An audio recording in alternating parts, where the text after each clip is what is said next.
एक समय की बात है। एक दिन एक कवि किसी धनी आदमी से मिलने गया और उसे कई सुंदर कविताएं इस उम्मीद के साथ सुनाई कि शायद वह धनवान खुश होकर कुछ इनाम जरूर देगा। लेकिन वह धनवान भी महाकंजूस था। बोला, तुम्हारी कविताएं सुनकर दिल खुश हो गया।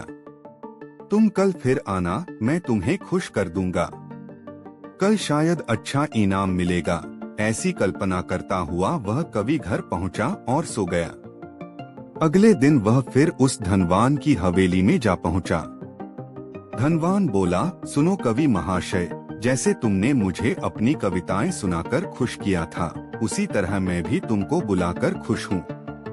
तुमने मुझे कल कुछ भी नहीं दिया, इसलिए मैं भी कुछ नहीं दे रहा। हिसाब बराबर हो गया। कवि बेहद निराश हो गया। उसने अपनी आप बीती एक मित्र को कह सुनाई और उस मित्र ने बीरबल को बता दिया। सुनकर बीरबल बोला, अब जैसा मैं कहता हूँ वैसा करो। तुम उस धनवान से मित्रता करके उसे खाने पर अपने घर बुलाओ। हाँ, अपने कवि मित्र को भी बुलाना मत भूलना। मैं तो खैर वहाँ मौजूद रहूंगा ही। कुछ दिनों बाद बीरबल की योजनानुसार कवि के मित्र के घर दोपहर को भोज का कार्यक्रम तय हो गया। नियत समय पर वह धनवान भी आ पहुंचा। उस समय बीरबल, कवि और कुछ अन्य मित्र बातचीत में मशगूल थे। समय गुजरता जा रहा था, लेकिन खाने पीने का कहीं कोई नामो निशान न था। वे लोग पहले की तरह बातचीत में व्यस्त थे। धनवान की बेचैनी बढ़ती जा रही थी। जब उससे रहा न गया तो बोल ही पड़ा, भोजन का समय तो कब का हो चुका। क्या हम यहाँ खाने पर नहीं आए हैं? बीरबल ने पूछा।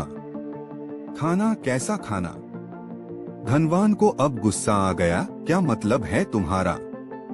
क्या तुमने मुझे यहाँ खाने पर नहीं बुलाया है?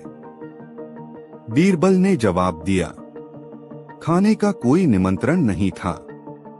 यह तो आपको खुश करने के लिए खाने पर आने को कहा गया था। धनवान का पारा 7वें आसमान पर चढ़ गया। क्रोधित स्वर में बोला, यह सब क्या है? इस तरह किसी इज्जतदार आदमी को बेइज्जत करना ठीक है क्या? तुमने मुझसे धोखा किया है। अब बीरबल हंसता हुआ बोला, यदि मैं कहूँ कि इसमें कुछ भी गलत नहीं तो तुमने इस कवि से यही कहकर धोखा किया था ना कि कल आना, सो मैंने भी कुछ ऐसा ही किया।